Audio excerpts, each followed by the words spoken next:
Why are you even choosing to run when there are better ways to achieve the outcome you're seeking, which is to increase VO2 max, increase fat burning, increase muscle size, mass, and strength and power without getting injured? Now we need to look at why you're doing this in the first place. Because if you're not a good runner, why are you beating yourself up every single day, getting injured half the time? And running is a stressful activity. That amount of stress creates a systemic cortisol release that just, it's always with you. And at some point, cortisol suppresses your immune system and you get that cold or that flu. Running once in a while with good form, great, go for it. But for the masses, for 90+% of all people, probably not your best choice of achieving ideal health and or fitness by choosing to run. The advent and the invention of the cushioned shoe launch and how that impacted human beings in the 1970s suddenly adopting a running lifestyle. Oh my goodness, how much time do we have? Because it is a long, sordid, drawn out story, but I think it's very interesting and it forms the basis of my new book, Born to Walk. So running, up until the 70s, running was something that most regular people chose not to do. It was not it was a sport. I mean, there was cross country that began in the 1800s, and there have been track meets throughout the years. But distance running per se, other than some eccentric events like the Boston Marathon, some of the road races around the country, hadn't existed until later, the 1970s, 1980s, and so on. When I grew up in a small fishing village in Maine, I was one of those people who was attracted to running, mostly because I was not strong or tall or big enough to play football, basketball, baseball, hockey, any of the regular sports. And so I and many like me gravitated to running, cross country, track and field. Again, a very esoteric sport. Not a lot of people were attracted to it. But starting in the 70s, the U.S. running community started to improve on the world scene. We started to become competitive. We had a lot of world-class runners who were genetically gifted, thin, had great running form, and liked to run, and we're good at it. But starting with the 1960s, when I started running in early 70s, there were not a lot of shoes available for us to train in. And so we had these thin, flat shoes that did not protect you very much. And so the amount of miles you could actually train in a week was dictated by those shoes, by your feet, by how your feet felt, by the wear and tear on your Achilles and your plantar fascia as a result of all of this, this running on hard surfaces and uneven surfaces and things like that. So starting in the early 70s, this guy, Phil Knight, who later went on to start Nike, and a coach of the Oregon trackmen, Bill Bowerman, said, look, we've got these great U.S. runners. They want to compete on the world circuit. They can't put enough training miles in because their feet get beaten up and they get bone bruises and things from all the mileage they're doing. Can we create a thicker cushioned sole so that these runners can go out and put in good miles and bring their cardiovascular health up to the sort of peak levels that the rest of the world was starting to show? So these guys invent this thick trainer that sure enough, it cushioned it absorbed the shock of running. And the next thing you know, a fair amount of US runners are doing well on the world circuit.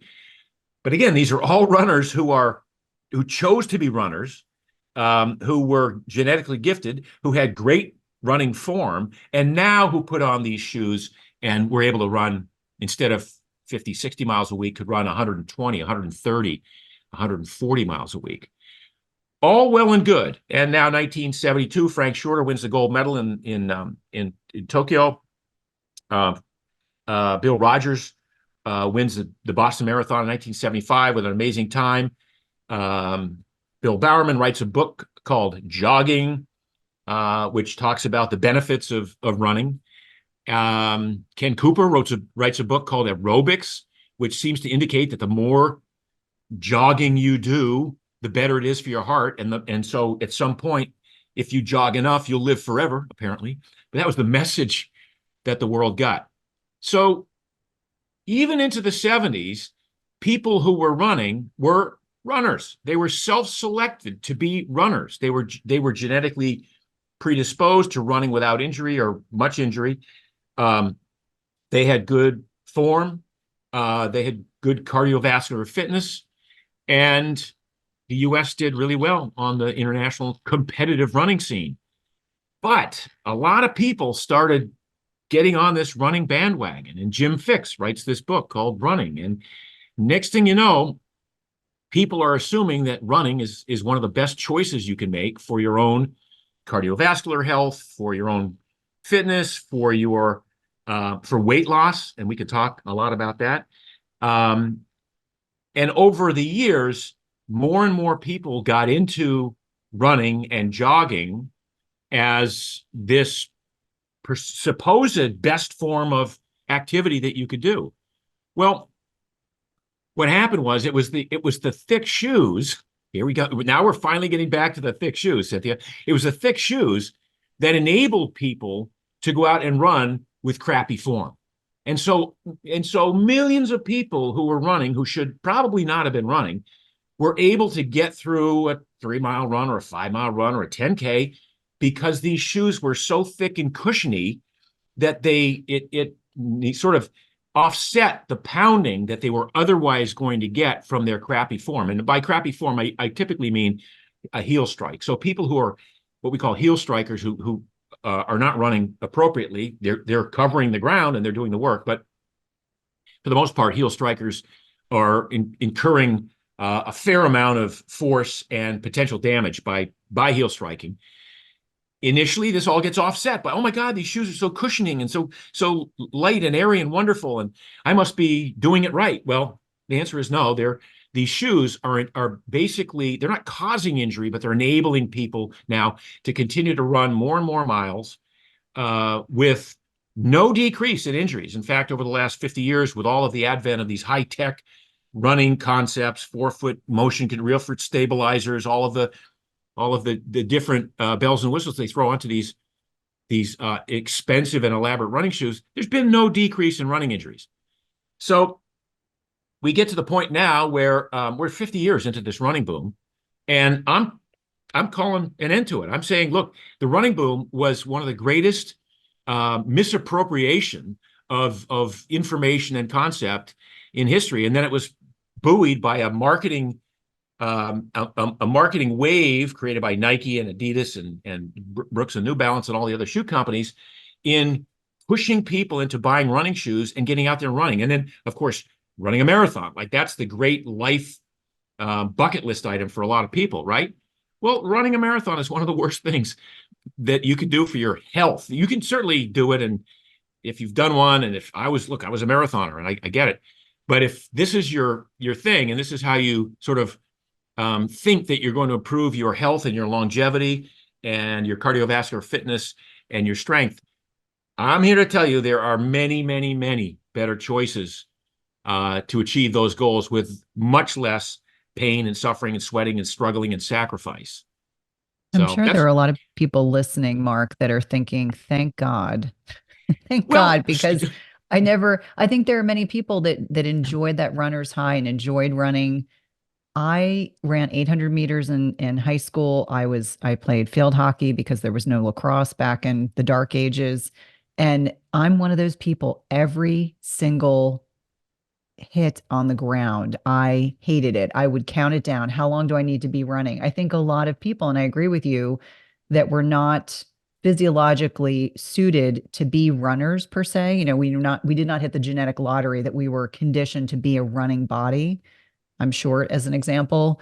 Hearing this information is probably life reassuring. And to your point about injuries, in your book, you mentioned that about 50% of regular runners are injured every year and 25% are sidelined at any given time. And these rates are higher than the NFL. crazy. Crazy, When you huh? think about it, it's just And running. it's just running. But so let's, the first objection I will get typically is, wait a minute, there was a book called Born to Run, and it came out in 2009 or 2010. Chris McDougall, great guy, great concept, and his hypothesis that humans are born to run. Well, my stance on that is we are born to be able to run. We are born to be able to run in life or death situations, like running away from something, or even a persistence hunt that our ancestors might have tracked a beast down for 2 hours. But it wasn't metronomic 7-minute miles for 2 hours of running. It was walk a little bit, track, smell, hide behind a tree, jog over here, sprint a little bit to the next tree, and track the animal over a period of 2 hours. I have a friend who's not even that fit, who he's fit enough for life, who went on a 2-hour hunt with the Hadza. Said, yeah, it was very doable. I didn't have to train for it. My life trains me for it. So we are born to be able to run. That's great. But we're not born to run every single day metronomically at, again, some 8, 9, 10-minute mile pace. The fact that we can is more an artifact of these, again, cushioned shoes, access to carbohydrates. So we can, and this is one of the things we talk about with one of the great broken promises of the running boom, was that you were able to, train for a marathon and lose weight. Running is probably one of the worst ways to lose weight, because when you run with bad form, when you run at a pace that is faster than your fat max pace, which is the pace at which you burn mostly fat, you burn mostly carbohydrate, and then you burn off glycogen that's stored in your muscles. And yes, you burn calories. Oh my God, I ran 5 miles. I burned 550 calories, or as my smartwatch says, I burned 1,100 calories running 5 miles. Maybe so, but the brain automatically compensates for that decrease in glycogen and glucose. And it says, okay, tonight we're going to overeat. We're going to overconsume carbs, because we're going to have to do this again tomorrow and the next day and the next day. And so over time, you'll see people who have done multiple 10Ks and multiple marathons over the years have the same 20 pounds to lose. It's like, oh my God, like this doesn't work as a weight loss protocol at all.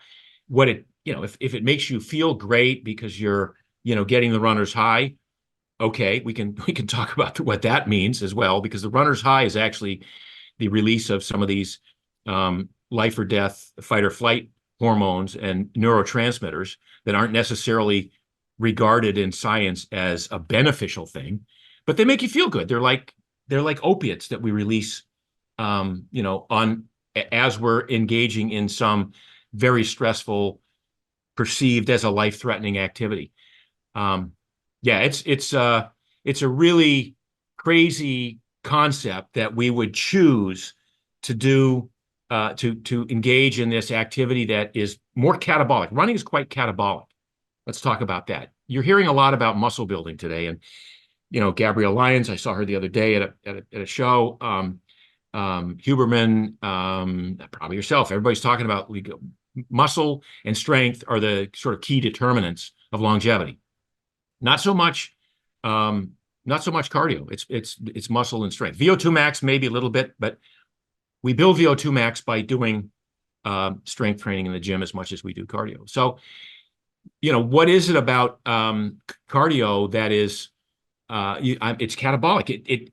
Every top runner in the world is skinny, and they're skinny partly because of their genetics, but partly because even when those guys go into the gym and lift weights, they can't keep weight on their body because they're literally cannibalizing that muscle tissue when they're out running 100 miles a week or 150 miles a week. So elite runners look skinny, not because they're burning off stored body fat. They can't keep muscle on, and they're rail thin. The guys that win the New York Marathon are 5'9", 119 pounds, 122 pounds.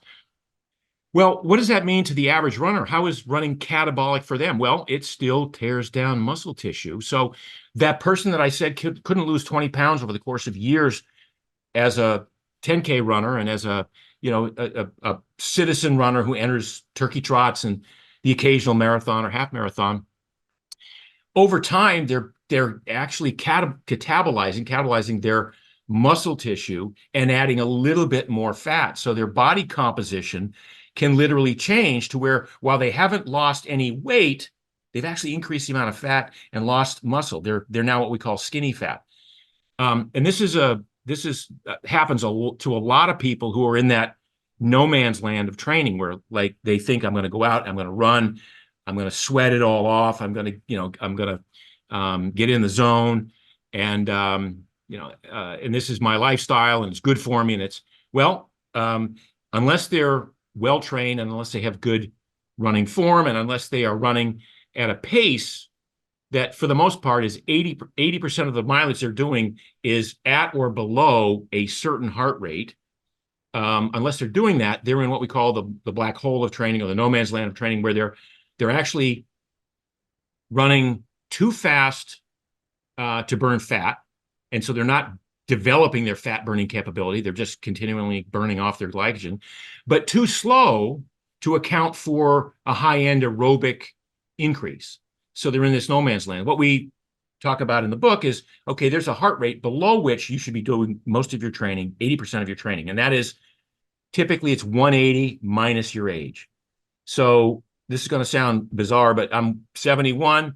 That's not bizarre. But 180 minus 71 is 109. So factoring in my experience as an athlete over the years, I'll give myself an extra 5 beats. But most of my work should be at 115 beats a minute or less. And that's where I'm burning mostly fat. And when I get above that 115 beats a minute, yeah, I'm burning more calories. But again, now the contribution of fat to that diminishes the higher the output is and the higher my heart rate is. So I should be doing 80% of my training at 120 or less, 115 or less. Now, what does that look like? For most people, that looks like walking. And this is where we get to the point where the book is about. It's about the benefits of walking. It's not always about crapping on running as, horrible, horrible, horrible. But the true benefit is walking as much as you can, as often as you can.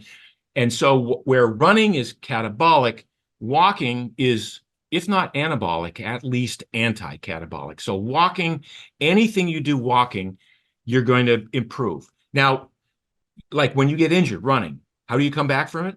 You walk, right? So walking is this thing that we are literally born to walk. Humans populated the face of the planet walking, not running, but walking.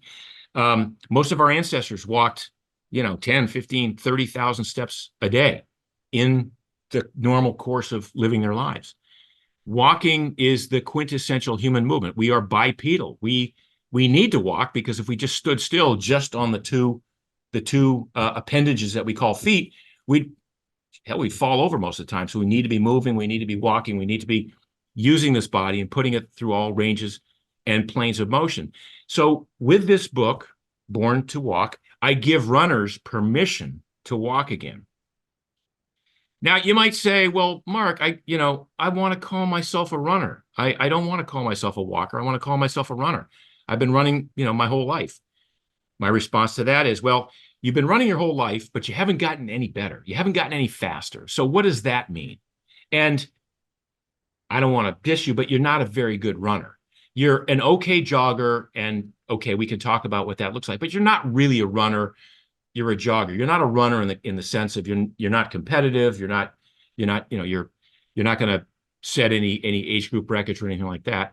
So what does it take for us to get to the point where you could still call yourself a runner? What if I said, I'll let you run, but you have to train at fat max or lower, that is 180 minus your age or lower, which means mostly walking, for 80% of your training. When you get to the point where you can start to jog a little bit and still be within that range, because most of that's going to just be walking. When you can start to improve your cardiovascular capacity, your capillary perfusion, and your fat burning capacity, all these things that enable you to perform better as a human being and burn fat more, I'll let you start running. But you can only run with good form. So once the form breaks down, you have to walk again. And so we've had thousands of people who've followed this program from years past become better runners by walking. And then I say, okay, so now if once a week you want to go out and run a 5-miler, and during that week, most of your work is walking. A lot of it's in the gym, literally just lifting weights, building muscle stuff. And now you want to go out and run 5 miles. And now the 5 miles that you do once a week, you're actually running faster than the 6 5-mile runs you did 6 months ago. Does that mean you're no longer a runner? Hell, you're a better runner now than you were. But just because you're not running every single day does not take away your running membership. Does that make sense? It absolutely does. And I think for listeners, if chronic cardio and running are catabolic, so they're breaking down muscle, and most listeners to this podcast are north of 35, so they're in perimenopause or menopause. We know sarcopenia is not a question of if, but when, if we're not actively working against it. I love the message of I'm not telling you to stop running, but I am encouraging you to participate and to embrace the concept of more walking, which, if you're doing it right, will preserve muscle mass, will ensure that you improve your running, and ultimately will allow you to burn more fat. Because I think for so many people, we've been conditioned to believe that the chronic cardio piece is going to drive fat loss. And that's the antithesis of what you're saying. And I The think for everyone antithesis. listening, they're probably thrilled to know that they don't have to go out and slog 10 miles or 5 miles multiple times a week in order to maintain or build or, get rid of, because so many of us don't want to deal with fluff. We want to lose body fat over time. We don't want to be retaining more of it. And I think this is certainly an encouraging message and one that many of us can get behind. Yeah, I mean, look, it was forced on me. So I was a career runner, right? I ran 7 years. I ran over 100 miles a week, and I was one of the top runners in the country. I have not run a mile in 30 years, and I'm pretty damn fit for 71. I had my VO2 Max tested about 2 months ago, and I don't run at all for distance. I mean, I'll do sprints and I'll play ultimate frisbee and I'll have fun running a little bit. Sprints, we could talk about that in a bit, what sprinting looks like. I lift weights. I ride a bike once a week. I do stand-up paddling. I do fun stuff. My VO2 Max, I'm in the top 5% of my age group at my age. I was in the top 5% of my age group when I was 28 and finished 5th in the U.S. National Marathon Championship in 1980. So I haven't lost any of the VO2 stuff as a result of my not running, even though that was my sport and I fancied myself one of the best in the world. It's the combination of, well, first of all, it's taking a step back and saying, okay, why am I doing this? Why do I exercise in the first place, right?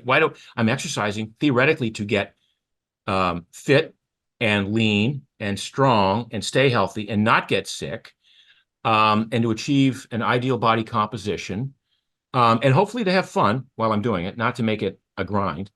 Well, if running doesn't necessarily, it doesn't improve your body composition. I can guarantee you that. Lifting weights does and walking does, but running does not improve body composition. If it's not a good way to lose fat in general because you're doing it wrong. If it is, if you're going to be injured at least some of the time, and the stats that we talked about early on in the show, 50% of runners get injured every year, and 25% of all runners are injured at any one time. That's not a good vote of confidence for that choice of you being healthy and strong and fit and lean and pain-free, right, and uninjured. So it doesn't fill any of those buckets that we're looking for. And if it does fill one or two of them, it's not enough to offset all of the negatives there for most people. Now, when I say this, yeah, 5% maybe tops of people are genetically gifted enough to begin a running program and to do it well. Those are the ones who do, collegiate track and field or cross country or go on to become road racers. But most people I'm going to give you some stats here. So in the 1970s, when runners were runners, um, I did a race up in Oregon, one in 1978. And I don't know if you know marathon times. Do you know marathon times? I know good marathon times only because there's been so Yeah, much so yeah, reported about the New York right. Yeah. Marathon that just came out. So I ran this race and there were 670 people in the race, and there wasn't a qualifier. It just people showed up and ran. And almost everybody broke 3 hours in that race. 607. This is not in the 1970s. Cut to LA Marathon, say 5 years ago. I think 110 people broke 3 hours out of 40,000 who started. The average marathon time in the US for an average finisher, 4 hours and 34 minutes. I mean, that's like 10 and a half minute miles. It's barely running. And it's a lot of time out there slogging up and down and moving your body and doing it in ways that are putting a lot of stress on your hips, on your knees, because your shoes are so comfortable and cushioned. And when you went to the shoe store and you tried them on and you ran down the aisle 15 paces and ran back and said, "Oh my God, it's amazing. I'll take these." Um, so much is going on with your feet as a result of choosing these thick cushioned shoes. All of that information that the bottoms of your feet need to orchestrate your entire kinetic chain from the bottoms of the feet through the toes and arch and ankle and knee and hip. All of that information is lost when you have a thick, cushioned, padded shoe that's also restricting your big toe and keeping your big toe from doing what it's supposed to do, which is your big toe is supposed to be very involved in every push off, whether you're walking or jumping or running. And now we take these restrictive shoes and we scrunch them all together. So ideally, we'd be walking a lot and walking barefoot or in minimalist shoes, minimalist, wide, thin, flat, flexible shoes. We'd be lifting weights twice a week and sprinting once in a while, and then calling it a day, saying, "Oh my God, that's like I'm 85% of where I need to be with the least amount of pain, suffering, sacrifice, discipline, calorie counting, portion control, and all the other negative nonsense that we associate with what it takes to be strong and fit." It's so interesting because as you're talking about the restrictive nature of these cushioned shoes that so many of us have become acclimated to, we lose out on proprioception. We lose out on the ability to really understand our footing in time and space. And so I'm curious, as someone who is or was a conditioned athletic runner, a real runner, when you're watching people's form, when you were talking about good form versus poor form, what are the things that stand out to you as a, previous runner and someone who understands body mechanics really well? Well, I think overstriding is a big thing. I think being light on your feet, spending more time in the air than you do on the ground are quick things that I look for. A good midfoot landing, a good midfoot strike, which on a great athlete almost looks like a heel strike just because of where the foot's planting underneath the body. Good arm swing, uh, an appearance of relative ease. I mean, when I was a top runner, I used to get this all the time, how easy it looked to be running 5-minute miles, right? How easy it looked when I was competing, not grimacing, not struggling and suffering, but finding a nice rhythm. Breathing is obviously a big part of that as well. But it really comes down to form. Like if you can maintain good form, you won't get injured as much. You'll still get injured. Every runner still gets injured, but you won't get injured as much. And it won't beat your body up as much if you have good form. So those are the key characteristics that I look for. And you can take, classes on running form. There are pose method. There are different methods of teaching people how to run. But I really take it, I walk it way back. See how I use walk there. I walk it way back and I say, why are you even choosing to run when there are better ways to achieve the outcome you're seeking, which is to be which is to increase VO2 max, increase fat burning, increase muscle size, mass, and strength and power, without getting injured. If that's your goal, man, do we have a program for you. If that's not your goal and you say, well, I'm an obligate runner, I have to run, it's part of my psyche, and I need to run every day because it's my meditation, it's my, okay, now we need to look at, why you're doing this in the first place. Because if you're not a good runner, why are you beating yourself up every single day and then chalking it, writing down in your logbook, I did, 8 miles at 9:06 per mile, day in and day out, getting injured half the time. Look, when I was training, I got upper respiratory tract infections 4, 5, 6 times a year because that amount of stress on the body, and running is a stressful activity. That amount of stress creates a systemic cortisol release that just, it's always with you. And at some point, cortisol suppresses your immune system and you get that cold or that flu or that whatever it is that's going around. Again, doesn't have to be that way. Running once in a while with good form, great, go for it. If you're a genetically gifted person who's chosen to run and you love it, great, go for it. But for the masses, for 90+% of all people, probably not your best choice of achieving ideal health and or fitness by choosing to run. I mean, I'm not even against the cardio part of it. The cardio is fine. Ride a bike if cardio is your thing, or swim, or do elliptical. Those don't pound as much as the run, but running is stressful on the body.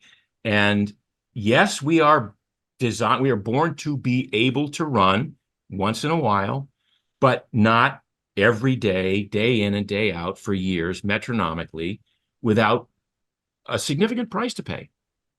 Well, and I think that differentiator is quite significant. I think that, one blessing of the pandemic was that when we couldn't do a lot of other things, we started walking with our dogs more often. And what's amazing to me is what it changed in me. Now, this is almost 5 years now, is that every day we get out and we walk quite a distance we now have 3 dogs. And that connection to nature, and there's not a flat surface in my entire neighborhood. So we're up and down hills. If I were to track my heart rate, it's going up and down, but within that healthy heart rate zone that you were referring to. And I think for a lot of people, they don't fully appreciate, I guess that's the way that I would put it, is that, ambulation, walking can be a strong supporter of promotion of fat loss. And perhaps we can pivot and talk a little bit about that, because I think that for so many people, they've gotten conditioned, whether it's, I'm going to pick on a couple things, Orange Theory Fitness, CrossFit, they all have some attributes that I think are noble. But over time, that chronic inflammation, oxidative stress, cortisol spikes can wear your body down. And I think that walking is such a gentle way to not only get in some exercise, but also promote fat loss, which I think for many women in particular is a focus of their training patterns, is that they really have a strong desire, that in conjunction with strength training and HIIT. No, you're right. I would say that, people who run on a regular basis, they get kind of tired after their run. They feel like I probably should take a nap, but I got to get back to work, or I have to make dinner for the kids, or whatever it is. But running has that, it saps you of energy.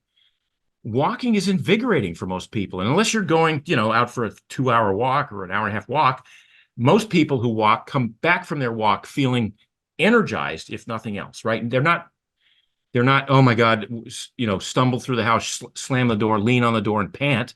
They're like, okay, what's next on my to-do list today? And I think that speaks volumes for the benefit of running, not just in terms of its fat burning, because of the benefit of walking, when you are burning mostly fat, and you are you are covering various terrains. Do you have paluvas, Cynthia? I do. I enjoy them. Do you walk in the paluvas ever? I do. Good. And Okay. it's interesting.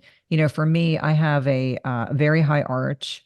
And I was always taught that I needed a really heavily cushioned shoe so that I wouldn't, underpronate. And so it's interesting to me when I walk on something where I'm more cognizant of the ground underneath me. I actually get less toe fatigue, if that makes any Yes, sense. totally. That's the whole point. So you should be. So now we're doing a little bit of a pitch and a segue to my shoe company, Paluva. But these shoes are designed for walking. They're designed to enhance your walking experience by improving ground feel. So when you walk on uneven terrain, you go up and down and over rocks and things, you want to feel everything you step on, and it should feel good. It shouldn't feel like bad. It shouldn't feel icky. It should feel good. If you're as soon as you step on that large rock, your brain has all the information it knows on how to curl the arch around that rock or roll the ankle a little bit out so that your knee doesn't get tweaked. Whereas if you're wearing thick-soled hiking boots and you step sideways on a rock the wrong way, your ankle wouldn't roll. It wouldn't know how to roll. Wouldn't have the information, and your knee would then maybe tweak your knee a little bit. So the idea that walking barefoot, primary for everybody, if you can do it, walk barefoot in the grass. It's um, we talk about when you go outside and you take your shoes off and you walk in the grass, you can't not have a smile on your face, right? How does, like, when you are walking barefoot in grass, it just makes you smile. That's an indication of how important being outside is, being barefoot is, and feeling the ground underneath. So if we can replicate that by walking in the appropriate kind of shoes and getting that big toe push off, because with the Paluvas, with the five-toed Paluvas, you are able to articulate that big toe and now involve it more in that perfect gait, that perfect stride that your brain wants you to engage in. And it's a beautiful thing. And then to your point, every step you're taking when you're walking is strengthening your feet. You don't need to be running to strengthen your feet. And the irony here is that in your old running shoes, your thick cushioned running shoes that are now bound up, you're not using the small muscles of your feet. All of that is being negated by the compression of the shoe, by the shock absorption of the midsole, by the lack of input. And so all of the component dynamic parts start at your ankle and go up the kinetic chain from your ankle. And that's where people get a lower back injury, or sore lower backs from running or even walking in these thick shoes, because they're not using the small muscles of their feet the way their feet are designed to be used. Well, and it's interesting for me because I have such a high arch, and a orthopedic surgeon told me this years ago. It's the extremes, the people with flat feet and the people with high arches that tend to have foot problems as they get older. And what's interesting to me is I was probably guessing maybe in my late 30s that I started having issues with plantar fasciitis. And what was surprising to me was the more cushioned shoes actually made it Made it worse. worse. Yep. So I had to go to shoes and brands at that time that had a bit less cushioning in them, and that reduced the inflammation in the fascia. So for anyone that's listening, fascia overlays are muscles, but your fascia, ironically enough, in your foot loses fat as you get older, which is ironic and criminal, I guess, at the same time. So suddenly, we strive for more comfortable shoes. That becomes an important focus of our adult life. So getting back to walking. So if someone's listening and they're not getting in a certain amount of steps every day, maybe they're not tracking, what are some of your suggestions or recommendations for how to navigate creating a walking program? First of all, walk whenever you can, as little as 5 minutes, as much as an hour, whenever you can find time to walk. It starts with a lot of people, like you say, walking their pet, walking their dog is a great way to walk, and then extend that walk. Your dog will love that. So not just do the business and come back in the house, but literally take the dog out for a walk. Um, I love having people make phone calls while they're pacing, whether it's on a treadmill in the house or outside. Much better to be out in nature, but even if it's down the hall at work, if you're in an office situation, if you can make calls while you're pacing, that's a great way to. Again, it's just putting the body through ranges of motion that it wants to be put through. It's not like you're forcing yourself to do something the body doesn't want to do. This is something the body is designed to do and wants to do. A lunch break is very common for people to take. You have a 1 hour lunch break at work. You say, okay, it only takes 20 minutes to eat lunch. Let's go for a walk for, 30 minutes after lunch. Let's go on a group walk and get outside. You won't, unless it's really, really hot in the summer, you won't sweat. You don't sweat walking. If you went out for a run, you'd probably sweat. After work, the classic ones are, parking a mile from, I think, is it Kelly Starrett who does this with his kids? But they park a mile from school and then they walk their kids to school. It might not be Kelly and Juliet, but it's somebody like that who that's part of their program with their kids. It's quality time with their kids. It takes them out of the school line, the drive-through line, and they get to walk, a mile each way to the school to drop the kids off and a mile back to the car. Lots of ways to put this into your life strategy, into your daily strategy, so that you can rack those miles up. It's not difficult to do, and a lot of people who aren't even working would say, but like, what about during the middle of the day? And I'm at home and I'm not feeling motivated to walk, but I'm hungry. I'm like, well, if you're hungry, that's the best time to walk, because I found that a lot of people who think I'm just going to reach in the refrigerator for that snack right now because I can't take it. No, go for a 20-minute walk. Your body will the circulation will increase.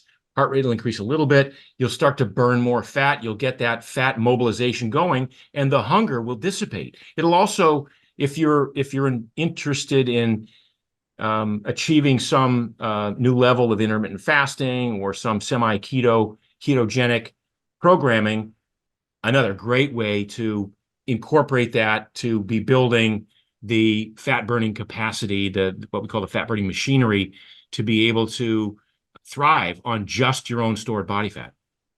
No, I love that. And how does high intensity interval training, how does that factor into, we have a walking regimen, we have strength training regimen. When we're talking about high intensity interval training, where do you like to fit that in, and what does that look like for you? So if I'm advising other people on it, I'm saying, okay, so now we talked about there's this black hole of training, this no man's land, no woman's land, where your heart rate is too high to be burning fats effectively, but too low to be creating some anaerobic threshold, some VO2 max work. So how do we overcome that? Well, we get out of the black hole by starting with lots of low-level activity. That's the walking and other stuff that's below fat max. And then very brief amounts, once a week, at most twice a week, of high-intensity activity that could look like sprints outside if you're inclined to be a runner, 10-second, 15-second sprints with a 1-minute rest in between. Certainly warm up 10 or 15 minutes. But it could be on the assault bike in the gym. Like, you get on the assault bike and you go hard as you can for 30 seconds and then rest a minute and a half and then go hard for 30 seconds. The intent of each of these sprint activities, we generally refer to it as sprinting, is to give an all-out max effort for anywhere from 10 seconds to, depending on how well trained you are, up to a minute. Like, I'll do up to a minute sometimes. And then rest, an appropriate rest to get your heart rate back down to some recovery level, and then do it again, and then back down and do it again. And that's the concept of sprinting. Now, how that fits into a ancestral movement pattern is our ancestors lived their lives day to day in scarcity, on the hunt for food, scavenging, running away from stuff that was going to kill them, lifting heavy things. So I created the Primal Blueprint, my original template and book, around those three types of activities. Move around a lot at a low level of output. That's the walking. Lift heavy things. That's the gym. But lifting heavy things for our ancestors was lifting rocks and building structures and climbing trees to look out and lugging babies with you across miles at a time, or lugging an animal back from a hunt. That's number two. And number three is sprint once in a while. And our ancestors sprinted. They didn't say, let's just go out for a sprint. Let's get a workout in. No, that was antithetical to their existence. Theirs was forced upon them. something's going to come kill me, or some tribe is going to, marauding tribe is coming after me. I got to sprint to run away. So once in a while, our ancestors would have to ramp their heart rate up to max level for some amount of time. Now, you can't hold that for 3 minutes or 4 minutes or 5 minutes or whatever, but this is where the interval training comes in. And the amount of benefit you get from that one sprint session per week is incredible. And if you do it right, that'll improve your VO2 max. That'll improve your anaerobic threshold, your aerobic capacity. It'll improve all of these markers that we look for as evidence of good cardiometabolic fitness.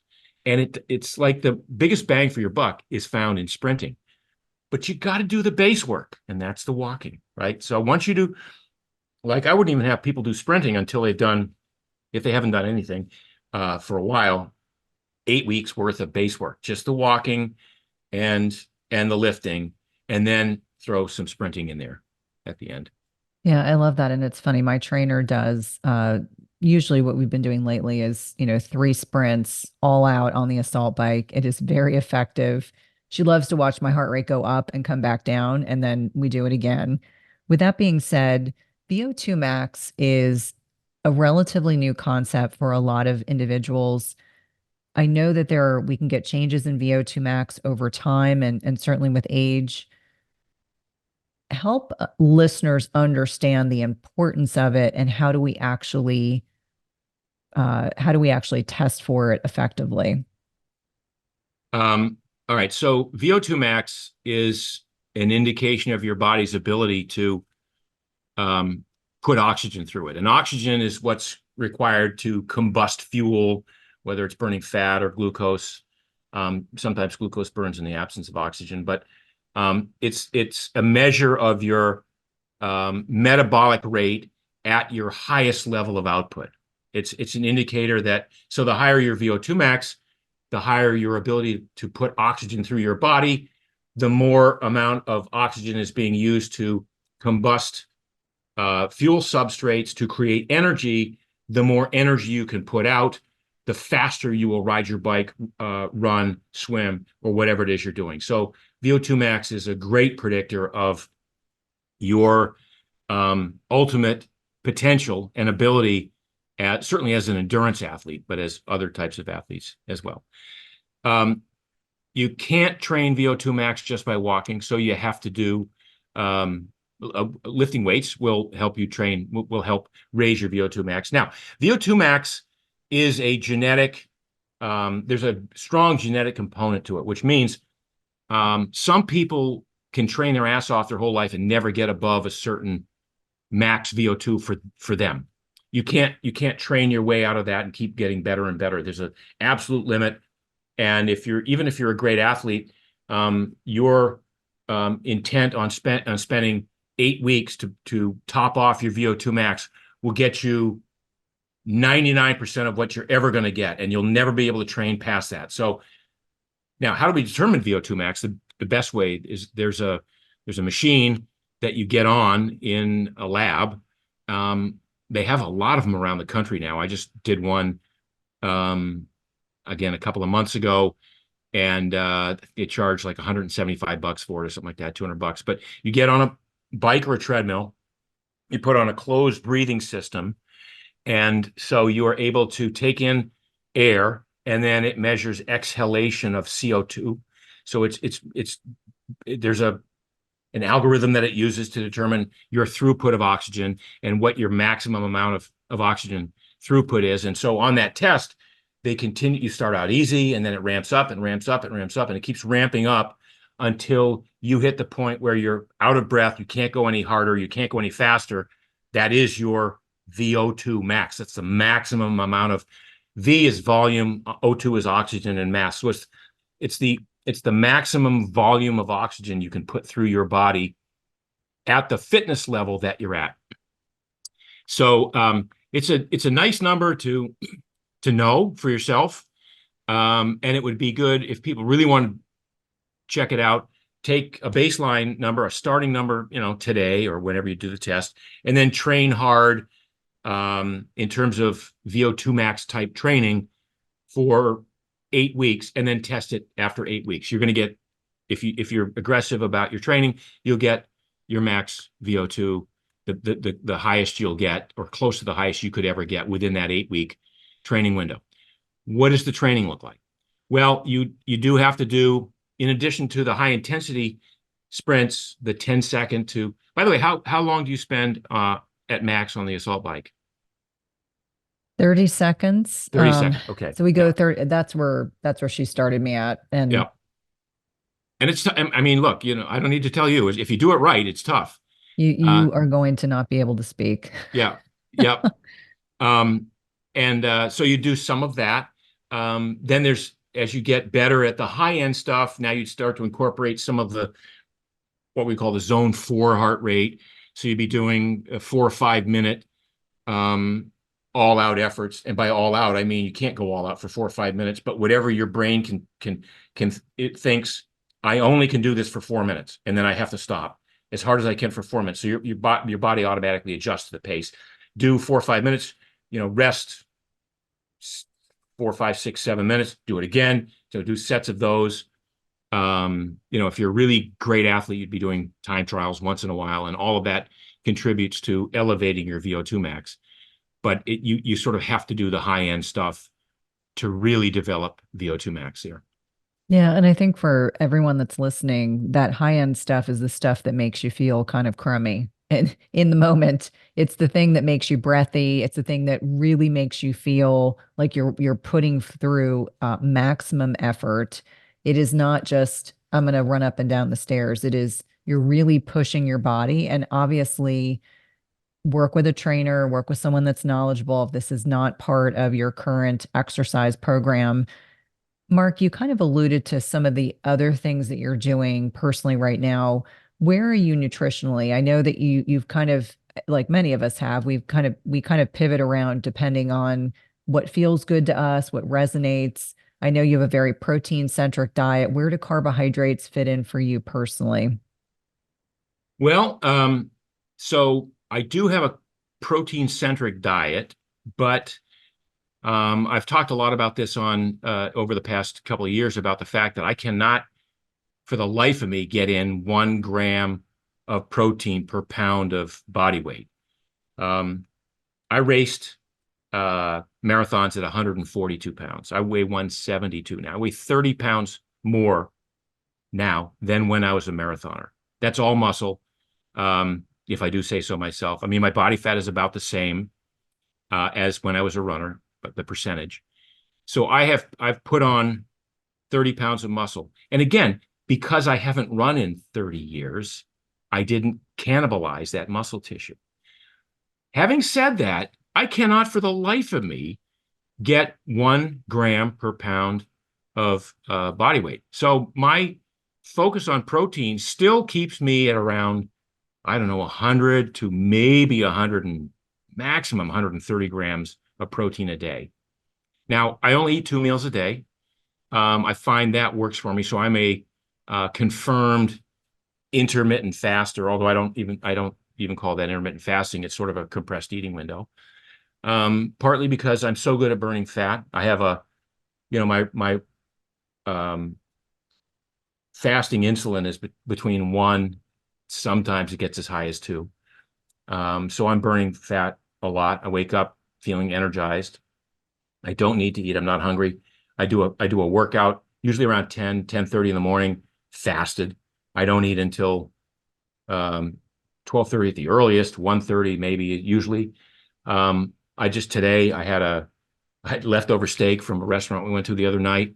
That's all I had for lunch was steak and a non-alcoholic beer. And I'll have, probably steak or fish tonight and some vegetables. I've been talking about metabolic flexibility for a long time. I was one of the guys that sort of pioneered the general use of that term, metabolic flexibility, the ability to extract energy from whatever substrate happens to be available on your body, whether it's stored body fat, fat on your plate of food, glycogen in your muscles, glucose in your bloodstream, the ketones that your liver makes. But you have to have the metabolic machinery. You have to build a metabolic machinery to be able to use these substrates. And that's the real challenge for most people. Yes, exercise is a small subset of that, but it's mostly from orchestrating a diet that decreases the amount of carbs you take in, and prompts your body to want to rely on fat as a primary source of fuel throughout the day, and your brain to be very happy on ketones when there's no food present.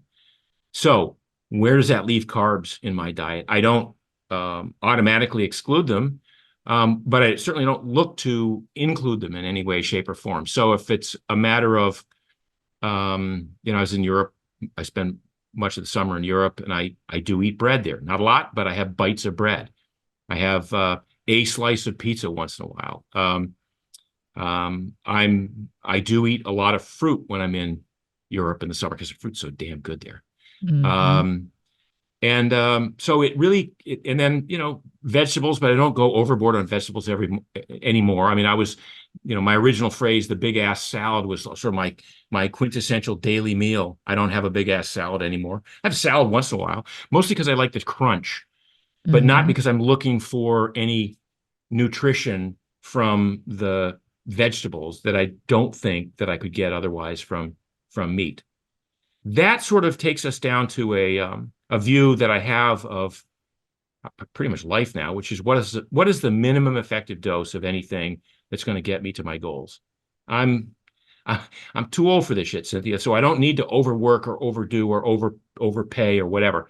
So what is the minimum effective dose of protein for me in a day? Well, I've just told you it's between 100 and 130 grams. I mean, I do well on that. I feel stuffed if I try to up my protein so I can build a booty or whatever the kids are doing these days. Um, what's the least amount of lifting I can do to maintain muscle mass? I'm not going to improve strength, but to stem the decline of strength, not get injured, enjoy the workout, and then feel refreshed after the workout. What's the minimum effective dose? Now, some days it's an hour in the gym. Today I did an hour in the gym, but some days it's 35 minutes. What's the minimum effective dose of aerobic activity that I can do? I walk a lot. I almost don't count that because it's good for me. It's not walking shouldn't even be considered exercise. It should be considered a mandatory thing that everybody does every single day. But I try to ride my fat bike, my fat tire bike on the beach, on the sand, once a week. That's kind of for an hour and 10 minutes. That kind of a minimum effective dose of that. Now I have friends that go out and say, let's go out for a 2 hour ride or 2.5 hour ride. Not interested. At some point, I lose interest. I lose focus. It's not fun. Now it's hard. Now it's beyond what I think is even valuable as a contribution to my fitness because it's gonna suck energy out of tomorrow and the next day. So what's the minimum effective dose of food? Like what's the least amount of calories I can consume in a day? Not intentionally, but I keep thinking about this. What's the least amount of food I can eat, maintain muscle mass or get stronger, never get sick, have all the energy I want all day and not get hungry? And it's really interesting because if you look at it from that perspective, you realize, holy crap, I was eating 30 or 40% more calories than I needed to thrive. Now, I got away with it. I didn't get fat. I didn't gain weight, but I felt bloated sometimes. I didn't sleep some nights or whatever. So what's the minimum effective dose of all of these different areas in my life that are going to improve my life? And with shoes, what's the minimum effective dose of sole thickness? So this is our new TRX. This is I don't know if you have these yet. I That's the trail don't. shoe. We got to Yeah. get you some. That's the trail shoe, 5-toed trail shoe. Looks like a real shoe, but it's only 1 centimeter of stack height. But that's just enough to offset walking on concrete or pavement or sharp rocks or things like that. That's the minimum effective amount of shoe that I will wear. I will not wear a thick shoe ever again. It's antithetical, as we like to say, to health. It's counterproductive to my foot strength and everything else. So I guess as I get into my 8th decade here, I'm looking for an easier time of getting healthy and fit and living longer. I don't need to prove to anyone else or myself that I can struggle and suffer and sweat more than you. To what end? Right? To like, if comparison is the thief of joy, comparing your 3 hour and 40-minute marathon finishing time to somebody who's running 4:30, meaningless to me. Like, that's another thief of joy. Do you really enjoy running? If you do, why are you wearing a headphone? Why are you rocking out to Metallica just to get through the workout? That's not, if you really enjoy. I never wore any headphones my entire career of any athletic pursuit. I don't get it. Really? I want to be with the Present. sounds, and most of my running was in the mountains and whatever. But even urban settings, I want to hear what, like, if I'm going to get hit by a bike or a car or whatever, I want to hear it coming. So, people who say, well, I love, it's my meditation, and I go out and I listen to, podcasts or whatever.